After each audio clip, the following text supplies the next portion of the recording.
எத்தனை படுகொலைகள் நடந்தாலும் நாம் வீதியில் நின்று போராடி கொண்டுதான் இருக்கிறோம். இதுவரைக்கும் இதுக்கான நீதி கிடைக்கவில்லை.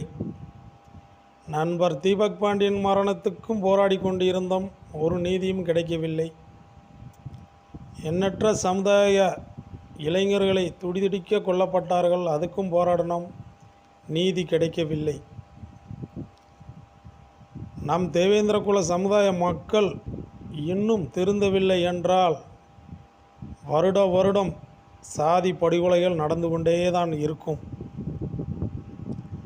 இதுக்கு சரியான முடிவு நம்மளுக்கு பெற வேண்டும் என்றால் 2026 தேர்தலை ஒட்டுமொத்த தேவேந்திர குல உறவுகளும் புறக்கணிக்க வேண்டும். இந்த அரசாங்கத்தை திரும்பி பார்க்க வைக்க வேண்டும். இதுதான் நம்மளுடைய கொள்கை. இல்லை என்றால் போராட்டம் பண்ணாலும் எந்த ஒரு பயனும் கிடைக்கப் போவது இல்லை. சமுதாயமே, நீ திருந்த வேண்டும்.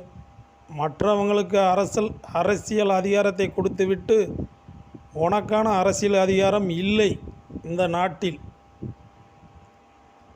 எத்தனை படுகொலைக்கு நீங்கள் போராட்டம் பண்ணுவீர்கள்? எத்தனை படுகொலைக்கு போராட்டம் பண்ணுவீர்கள்? இதுவரைக்கும் எந்த ஒரு நீதியும் கிடைத்திருக்கா? கிடைக்கவில்லை. யாருக்கு தண்டனை வழங்கப்பட்டிருக்கு சொல்லுங்கள் பார்ப்போம். இதுக்கெல்லாம் ஒரே முடிவு, 2026 தேர்தலை ஒட்டுமொத்த தேவேந்திர குல உறவுகளும் புறக்கணிக்க வேண்டும்.